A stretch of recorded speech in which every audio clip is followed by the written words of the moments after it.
আসসালামু আলাইকুম দর্শক, মাই ফার্স্ট কবুতর ব্লগ চ্যানেলের আজকের এই ভিডিওটি তাদের জন্য খুবই গুরুত্বপূর্ণ।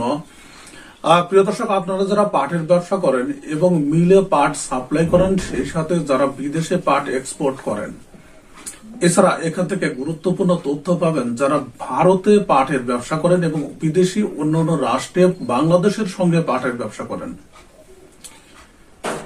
প্রিয় দর্শক, আজকের এই ভিডিওতে আকিজ জুট মিলের চেয়ারম্যান শেখ নাসির উদ্দিনের কিছু গুরুত্বপূর্ণ তথ্য, অর্থাৎ উনি যে তথ্যটি দিয়েছেন বিদেশে পাট রপ্তানি সংক্রান্ত, সেই বিষয় সম্পর্কে আলোচনা হবে। ভিডিওটি শেষ পর্যন্ত দেখুন, তাহলে এই গুরুত্বপূর্ণ তথ্যগুলো আপনি জানতে পারবেন। প্রিয় দর্শক, সম্প্রতি হয়ে গেল রমনার ফরেন সার্ভিস একাডেমিতে পাট সংক্রান্ত একটি বৈঠক, যে বৈঠকের নাম ছিল পাটের আশাই ভবিষ্যৎ।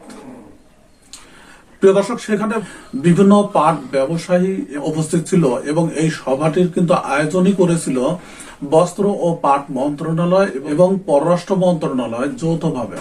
প্রিয় দর্শক, সেখানে পাট ব্যবসায়ীদের মধ্যে একটি গুরুত্বপূর্ণ আলোচনা করা হয় এই বিষয় নিয়ে যে বিদেশে বাংলাদেশি পাটজাত পণ্যের ব্যাপক সম্ভাবনা রয়েছে, কিন্তু এখানে ব্যাপক সম্ভাবনা থাকলেও কেন প্রতি বছর বাংলাদেশ থেকে মাত্র $1 বিলিয়ন পাটজাত পণ্য বিদেশে রপ্তানি হয়ে থাকে, এবং এই যে পাট রপ্তানি বৃদ্ধিতে বড় ধরনের যে বাধা, অর্থাৎ যার কারণে এই রপ্তানিটা বৃদ্ধি করা যাচ্ছে না, সেই সংক্রান্ত একটি গুরুত্বপূর্ণ তথ্য এবং পরামর্শ দিয়েছেন বাংলাদেশ জুট মিল অ্যাসোসিয়েশনের সভাপতি এবং আকিজ জুট মিলের চেয়ারম্যান শেখ নাসির উদ্দিন।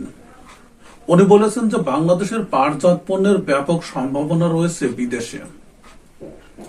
সরকার যদি নীতিগত সহায়তা করে থাকে, তাহলে কিন্তু এই $1 বিলিয়ন থেকে আমরা $5 বিলিয়ন পাটজাত পণ্য বিদেশে রপ্তানি করতে পারবো। প্রিয় দর্শক, উনি কিন্তু বলেছেন যে সরকারের অর্থ সহায়তা দরকার নাই, 5-10% ভর্তুকি দরকার নাই, সাবসিডি দরকার নাই, শুধু একটা বিষয় দরকার, সেটা হলো সরকারের নীতি সহায়তা। সরকার যদি নীতিগত সহায়তা করেন, তাহলে পাট বর্তমানে প্রতি বছর রপ্তানি করা হয় $1 বিলিয়ন পাটজাত পণ্য, সেটাকে 5 গুণ বাড়িয়ে $5 বিলিয়ন $5 বিলিয়ন পর্যন্ত বিদেশে পাটজাত পণ্য রপ্তানি করা সম্ভব। উনি এখানে এই রপ্তানির পিছনে সবচেয়ে বড় বাধা যেটি, সেটি উল্লেখ করেছেন।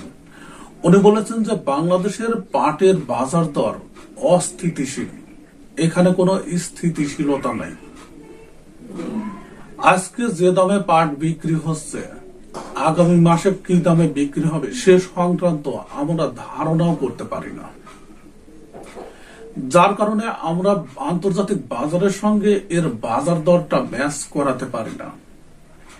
প্রিয় দর্শক, আজকে যে দামে পাট ক্রয় করি, 2 দিন পরে সে দামটা হয় বাড়ে, না হয় কমে, যার কারণে ক্ষতির সম্মুখীন হচ্ছে এই যে ক্ষুদ্র যারা ব্যবসায়ী এবং বড় বড় যারা পাট ব্যবসায়ী, অর্থাৎ যারা পাটজাত পণ্য তৈরি করে বিদেশে রপ্তানি করে থাকেন। সরকার যদি পাটের বাজার দরের স্থিতিশীলতা নিয়ে আসতে পারে এবং সেখানে ওয়ান স্টপ সার্ভিস যদি চালু করেন, তাহলে হয়তো স্থিতিশীলতা আসবে, এবং ওয়ান স্টপ সার্ভিসের মাধ্যমে যদি স্থিতিশীলতা নিয়ে আসতে পারেন, তাহলে 200টি জুট মিল সচল থাকবে এবং সেখান থেকে উৎপাদিত পাটজাত পণ্য বিদেশে রপ্তানি করা সম্ভব হবে। প্রিয় দর্শক, এখানে তার কথাতে আমরা কিন্তু একটা বিষয় বুঝতে পারছি যে বিদেশে বাংলাদেশের পাটজাত পণ্যের ব্যাপক চাহিদা রয়েছে এবং যে পরিমাণ পাটজাত পণ্য উৎপাদিত হয়, তার থেকেও বেশি কিন্তু চাহিদা রয়েছে এই পাটজাত পণ্যের। উনি যেটা বলেছেন, 200টি পাটকল বা জুট মিল চালু থাকলে সবগুলোর পণ্যই কিন্তু বিদেশে রপ্তানি করা সম্ভব এবং সেখান থেকে $5 বিলিয়ন বৈদেশিক মুদ্রা অর্জন করা সম্ভব এই পাটজাত পণ্য রপ্তানি করে। এবং সেখানে উনি বলেছেন, পাট শুধু প্যাকেজিং না, পাট থেকে কোট, জ্যাকেট, এই বিভিন্ন ধরনের দামি দামি পণ্য তৈরি করতে হবে এবং পাটের ব্যবহারে বৈচিত্র্য আনতে হবে, তবেই কিন্তু পাট গ্রহণযোগ্যতা পাবে। প্রিয় দর্শক, সেখানে উপস্থিত পাট ব্যবসায়ীগণ এবং যারা পররাষ্ট্র এবং বস্ত্র ও পাট মন্ত্রণালয়ের প্রতিনিধিগণ সবাই কিন্তু একই মত প্রকাশ করেছে এবং তারা দেখিয়েছে যে বাংলাদেশের পাটের বা পাটজাত পণ্যের ব্যাপক সম্ভাবনা রয়েছে বিদেশে। একমাত্র নীতি সহায়তা না থাকার কারণে, বাজারে পাটের দামের স্থিতিশীলতা না থাকার কারণে এখানে পাট চাষি, ক্ষুদ্র ব্যবসায়ী, যারা স্টক ব্যবসায়ী, যারা পাটের মোকাম এবং যারা পাটজাত পণ্য রপ্তানি করেন বিদেশে, সবাই ক্ষতিগ্রস্ত হচ্ছে। পাটের দাম বাড়লে কেন বৃদ্ধি পাচ্ছে, কেন দাম কমছে, সে সংক্রান্ত কিন্তু কোনো তথ্য বা সে সংক্রান্ত পরিস্থিতি আগেই বুঝে ওঠা কঠিন হয়ে গেছে এবং সেখান থেকে একটা সিদ্ধান্ত আসা যে সামনে পাটের দাম বাড়বে নাকি কমবে, এই বিষয়গুলোর উপর ডিপেন্ড করে কিন্তু বড় বড় সিদ্ধান্তগুলো নেওয়া হয়ে থাকে।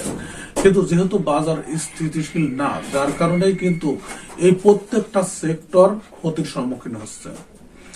প্রিয় দর্শক, বাংলাদেশ জুট মিল অ্যাসোসিয়েশনের সভাপতি এবং আকিজ জুট মিলের চেয়ারম্যান শেখ নাসিরউদ্দিনের এই মতামতটা অবশ্যই গ্রহণযোগ্য। এই সমস্যা সমাধানের জন্য সরকারের পক্ষ থেকে ব্যাপক চেষ্টা চালানো হবে বা এই সমস্যার যেন সমাধান হয় সে সংক্রান্ত যা যা করতে হবে সেটা বস্ত্র ও পাট মন্ত্রণালয় করবে এবং পররাষ্ট্র মন্ত্রণালয় সেখানে সহায়তা করবে। প্রিয় দর্শক, দেখা যাক বাস্তব ক্ষেত্রে সেই সভার বাস্তব প্রতিফলনটা বাংলাদেশের পাট ব্যবসায়ীরা দেখতে চান। বাংলাদেশের পাট ব্যবসায়ীরা দেখতে চান যে প্রতি বছর যেন 5 বিলিয়ন মার্কিন ডলারের বৈদেশিক মুদ্রা বাংলাদেশে আসে এই পাট এবং পাটজাত পণ্য রপ্তানি করে। সঙ্গে থাকুন মাই ফার্স্ট কবুতর ব্লগ চ্যানেলের, তাহলে প্রত্যেকদিন পাট এবং পাট সংক্রান্ত আপডেট আপনি জানতে পারবেন। ভিডিওটি দেখার জন্য আপনাদের সবাইকে